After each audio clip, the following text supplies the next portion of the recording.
தேவமாதாவின் வணக்க மாதம் 17ஆம் நாள். இயேசு, அன்னை மரியா, யோசேப்பு ஆகிய திருக்குடும்பம் இவ்வுலகில் வாழ்ந்த வாழ்வு. 1. திருக்குடும்பத்தில் நிலவிய வறுமை நிலை. 2. திருக்குடும்பம் உலக மகிமையை பொருட்படுத்தாது வாழ்ந்த எளிய வாழ்வு. 3. திருக்குடும்பத்தில் நிலவிய அமைதியும் பிறரன்பும். 1. திருக்குடும்பத்தில் நிலவிய வறுமை நிலை. இயேசு, அன்னை மரியா, யோசேப்பு ஆகிய திருக்குடும்பம் இவ்வுலகில் வாழ்ந்தபோது அவர்கள் உலக செல்வங்களை நாடி அதன் பின்னே செல்லவில்லை. அவர்கள் தங்களிடமிருந்ததை கொண்டு நிறைவுடன் வாழ்ந்தனர். குடும்ப தலைவரான யோசேப்பு செய்த தச்சு தொழிலில் கிடைத்த வருவாயில் தான் குடும்பத்தை நடத்தி வந்தது திருக்குடும்பம். எனவே பெரிதான வருவாய் இல்லாததால் அவர்கள் வறுமையில்தான் வாழ்ந்தனர். வறுமை தரும் துன்பங்கள், இல்லாமை, இடர்கள், இக்கட்டுகளை ஏற்று இறைவனுக்கு ஏற்புடைய வாழ்வு வாழ்ந்தனர். இறைவனின் திருவுளத்தை ஏற்று அவரை மட்டுமே பற்றிக்கொண்டு வாழ்ந்தனர். எனவே வறுமையில் வாடினாலும் மற்ற அனைத்து குடும்பங்களையும் விட திருக்குடும்பத்தில் திருப்தியும் அமைதியும் மகிழ்ச்சியும் எப்போதும் நிறைந்து காணப்பட்டது. அக்குடும்பம் பேறு பெற்ற குடும்பமாய் வானதூதர்களால் வணங்கப்படும் பாக்கியும் பெற்றதுமாக விளங்கியது. வறுமையிலும் இறை பேச்சில், இறை அமைதியில், இறை மகிழ்ச்சியில் வாழ்ந்த திருக்குடும்பத்தின் இவ்வுலக வாழ்வு நமக்கு உலக செல்வ செழிப்புகளை காட்டினாலும் இறைவனின் அருளும் அவரது உடனிருப்புமே உண்மையான நிறைவையும் மகிழ்வையும் அமைதியையும் அளிக்க வல்லது என்பதையே கற்பிக்கிறது. இன்று வரை திருக்குடும்பமே உலகிலுள்ள குடும்பங்களுக்கு ஒரு முன்னுதாரணமான குடும்பமாக போற்றப்படுகிறது. 2. திருக்குடும்பம் உலக மகிமையை பொருட்படுத்தாது வாழ்ந்த எளிய வாழ்வு. மூவொரு இறைவனின் 2ஆம் ஆளாக இளையவதாரமாய் இயேசு பிறந்த தமது பிறந்த கணமுதலே அருங்குறியாற்ற வல்லவராக இருந்தார். ஏனெனில் அவர் மெய்யான கடவுளும் மெய்யான மனிதராகவும் பிறந்தார். அவர் நினைத்திருந்தால் குடும்பத்தின் வறுமையை ஒரு கணத்தில் மாற்றியிருக்க முடியும். ஆனால் அவர் தமது இறை வல்லமையை மறைத்து கொண்டு முற்றிலும் தம் பெற்றோருக்கும் இறைவனுக்கும் கீழ்ப்படிந்து எளிய வாழ்வு வாழ்ந்தார். இயேசு தம் தாயுடனும் வளர்ப்பு தந்தையாகிய யோசேப்புடனும் வாழ்ந்த 30 ஆண்டு காலமும் அவர்கள் சொல் கேட்டு அவர்களுக்கு உதவிகள் செய்து அவர்கள் துன்பப்படும்போது தானும் துன்புற்று அவர்களுக்கு ஆறுதலும் தேறுதலும் கூறி பணிந்திருந்தார். இயேசு உண்மையான இறைவனும் உண்மையான மனிதருமாக இருப்பதை அறிந்திருந்த அன்னை மரியாவும் புனித யோசேப்பும் தங்களுக்கு தாட்சியோடு கீழ்ப்படியும் இயேசுவை குறித்து அடைந்த ஆச்சரியங்களை எவராலும் விவரிக்க இயலாது. அனைத்தும் தம் வாக்கினால் படைத்த இறைவன் தான் படைத்த இரு படைப்புகளுக்கு கீழ்ப்படிந்து அவர்கள் சொல் கேட்டு வாழ்ந்தது எத்துணை ஆச்சரியமான நிகழ்வு! இதனை நாம் சற்று ஆழமாக தியானித்தால் நமது வாழ்வு நமக்கு விளங்கும். கடவுள் நமக்கு அளித்துள்ள பெற்றோர் பெரியோருக்கு நாம் எவ்விதம் கீழ்ப்படிந்து நடக்கிறோம்? நாம் அவர்களை எந்த அளவுக்கு அன்பு செய்து பராமரிக்கிறோம் என சற்றே சீர்தூக்கி பார்ப்போம். திருக்குடும்பத்தில் இயேசு வாழ்ந்த வாழ்வை நினைவிற்கொண்டு நாமும் நமது பெற்றோர் பெரியோருக்கு கீழ்ப்படிந்து அவர்களை அன்பு செய்து வாழ்வோமாக. 3. திருக்குடும்பத்தில் நிலவிய அமைதியும் பிறர் அன்பும். இயேசு, அன்னை மரியா, யோசேப்பு ஆகிய திருக்குடும்பம் இவ்வுலகில் வாழ்ந்தபோது அவர்கள் தங்கியிருந்த வீட்டில் அன்பும் சமாதானமும் நிலை கொண்டிருந்தது.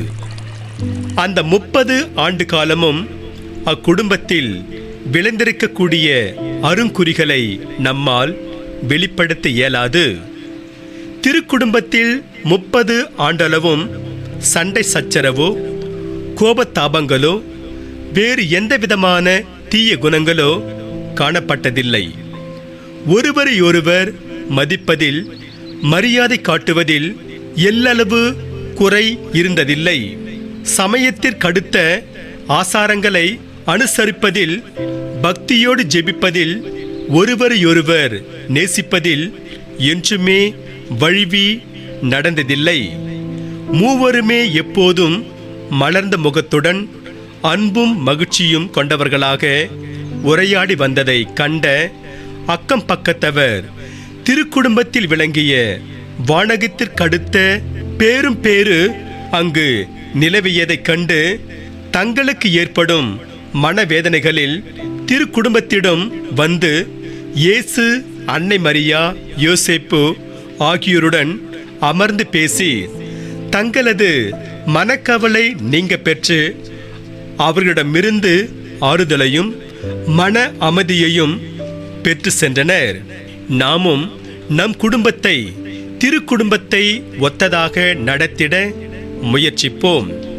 நம்மிடையே உள்ள சண்டை சச்சரவுகள், பொறாமை, பழிவாங்கல், அகங்காரம், ஆணவம், தகாத மரியாதையற்ற பேச்சுகள் ஆகியவற்றை அறவே நீக்கிக்கொண்டு பிறரன்பு, பொறுமை, தாட்சி, கீழ்ப்படிதல், நல்ல சொற்கள், செயல்களால் நிரப்பி வாழ்ந்து திருக்குடும்பம் இவ்வுலகில் அனுபவித்த விண்ணகத்திற்கடுத்த நிறைவையும் மகிழ்ச்சியையும் நம் குடும்பங்களிலும் நிலவிட வழி செய்வோம்.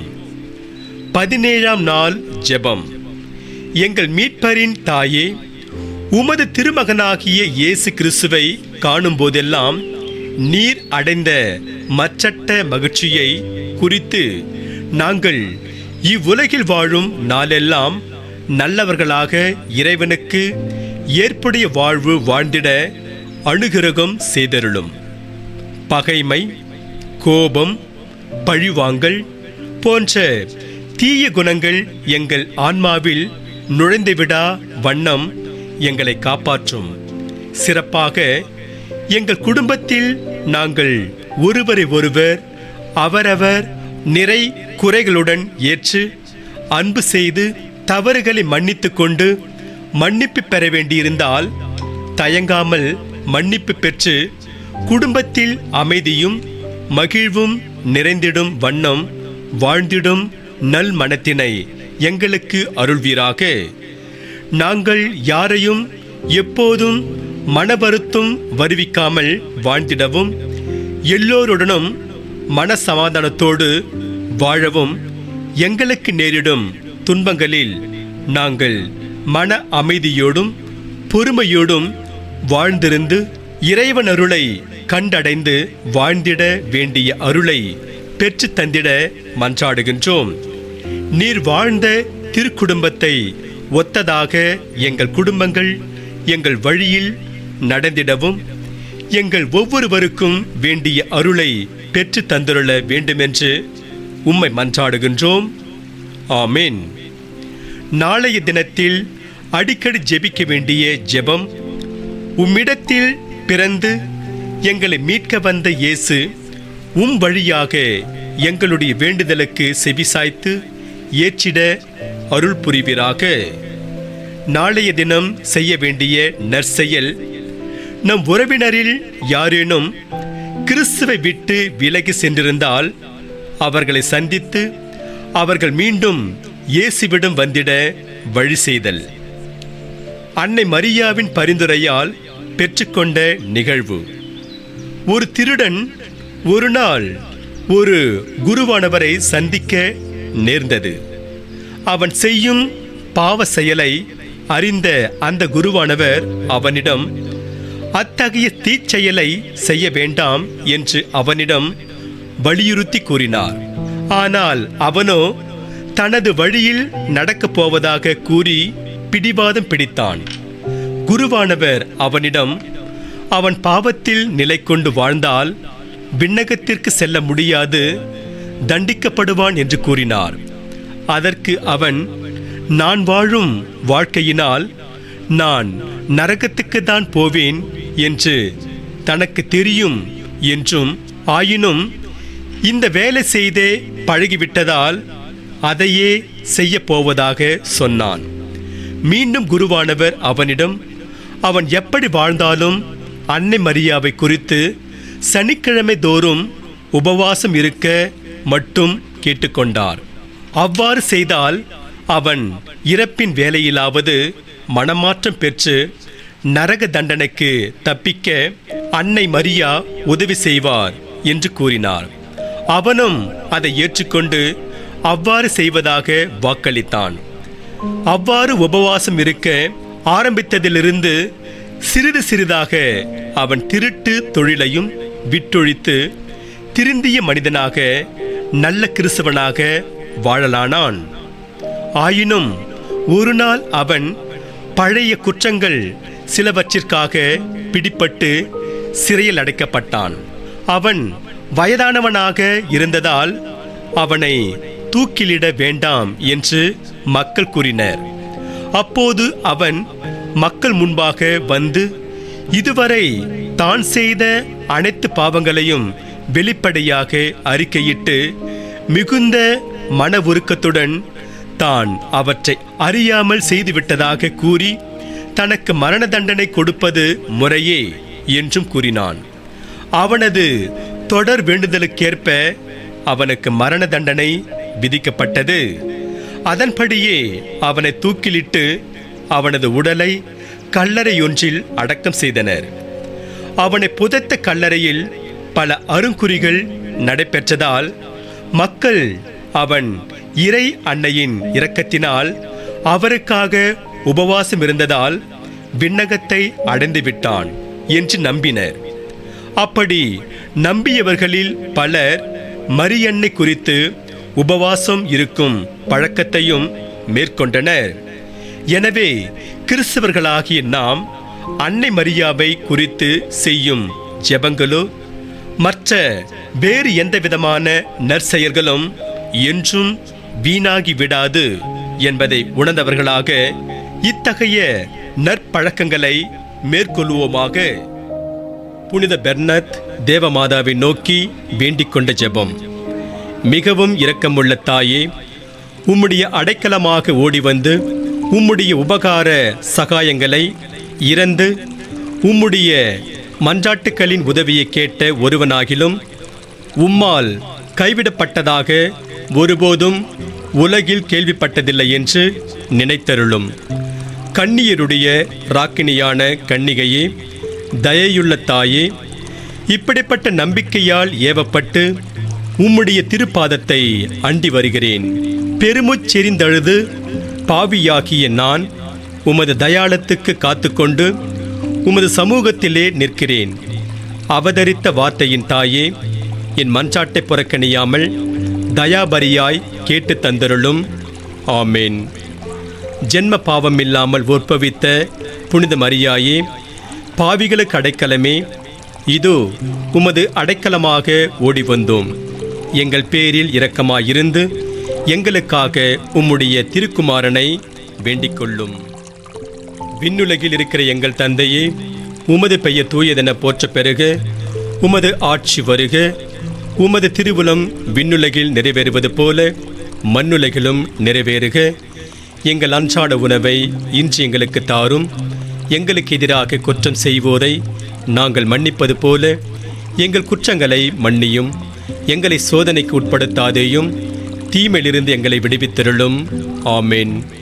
அருள் இருந்த மரியே வாழ்க, ஆண்டவர் உம்முடனே, பெண்களுக்குள் ஆசீர் பெற்றவர் நீரே. உம்முடைய திருவயிற்றின் கனியாகிய இயேசுவும் ஆசீர் பெற்றவரே. புனித மரியே, இறைவனின் தாயே, பாவிகளாய் இருக்கிற எங்களுக்காக இப்பொழுதும் எங்கள் இறப்பின் வேளையிலும் வேண்டிக்கொள்ளும். ஆமென். தந்தைக்கும் மகனுக்கும் தூய ஆவியாருக்கும் மாட்சிமை உண்டாவதாக. தொடக்கத்தில் இருந்தது போல இப்பொழுதும் எப்பொழுதும் என்றென்றும் இருப்பதாக. ஆமென். விண்ணுலகில் இருக்கிற எங்கள் தந்தையே, உமது பெயர் தூயதென போற்ற பெறுக. உமது ஆட்சி வருக. உமது திருவுளம் விண்ணுலகில் நிறைவேறுவது போல மண்ணுலகிலும் நிறைவேறுக. எங்கள் அன்றாட உணவை இன்று எங்களுக்கு தாரும். எங்களுக்கு எதிராக குற்றம் செய்வோரை நாங்கள் மன்னிப்பது போல எங்கள் குற்றங்களை மன்னியும். எங்களை சோதனைக்கு உட்படுத்தாதேயும், தீமையிலிருந்து எங்களை விடுவித்தருளும். ஆமென். அருள் இருந்த மரியே வாழ்க, ஆண்டவர் உம்முடனே, பெண்களுக்குள் ஆசீர் பெற்றவர் நீரே. உம்முடைய திருவயிற்றின் கனியாகிய இயேசுவும் ஆசீர் பெற்றவரே. புனித மரியே, இறைவனின் தாயே, பாவிகளாய் இருக்கிற எங்களுக்காக இப்பொழுதும் எங்கள் இறப்பின் வேளையிலும் வேண்டிக்கொள்ளும். ஆமென். தந்தைக்கும் மகனுக்கும் தூய ஆவியாருக்கும் மாட்சிமை உண்டாவதாக. தொடக்கத்தில் இருந்தது போல இப்பொழுதும் எப்பொழுதும் என்றென்றும் இருப்பதாக. ஆமென். விண்ணுலகில் இருக்கிற எங்கள் தந்தையே, உமது பெயர் தூயதென போற்ற பெறுக. உமது ஆட்சி வருக. உமது திருவுளம் விண்ணுலகில் நிறைவேறுவது போல மண்ணுலகிலும் நிறைவேறுக. எங்கள் அன்றாட உணவை இன்று எங்களுக்கு தாரும். எங்களுக்கு எதிராக குற்றம் செய்வோரை நாங்கள் மன்னிப்பது போல எங்கள் குற்றங்களை மன்னியும். எங்களை சோதனைக்கு உட்படுத்தாதேயும், தீமையிலிருந்து எங்களை விடுவித்தருளும். ஆமென். அருள் இருந்த மரியே வாழ்க, ஆண்டவர் உம்முடனே, பெண்களுக்குள் ஆசீர் பெற்றவர் நீரே. உம்முடைய திருவயிற்றின் கனியாகிய இயேசுவும் ஆசீர் பெற்றவரே. புனித மரியே, இறைவனின் தாயே, பாவிகளாய் இருக்கிற எங்களுக்காக இப்பொழுதும் எங்கள் இறப்பின் வேளையிலும் வேண்டிக்கொள்ளும். ஆமென். தந்தைக்கும் மகனுக்கும் தூய ஆவியாருக்கும் மாட்சிமை உண்டாவதாக. தொடக்கத்தில் இருந்தது போல இப்பொழுதும் எப்பொழுதும் என்றென்றும் இருப்பதாக. ஆமென். காணாவோர் புதுமை, அதன் காரணம் நீ அம்மா. தூய்மையான உள்ளம், நீ தேவன் வாழும் இல்லம். கையேந்தி வந்தோம் எம் குறை கேளும் அம்மா. தேவன் வாழும் இல்லம், நீ தேடி வந்த செல்வம். காணாவோர் புதுமை, அதன் காரணம் நீ அம்மா. கையேந்தி வந்தோம் எம் குறை கேளும் அம்மா.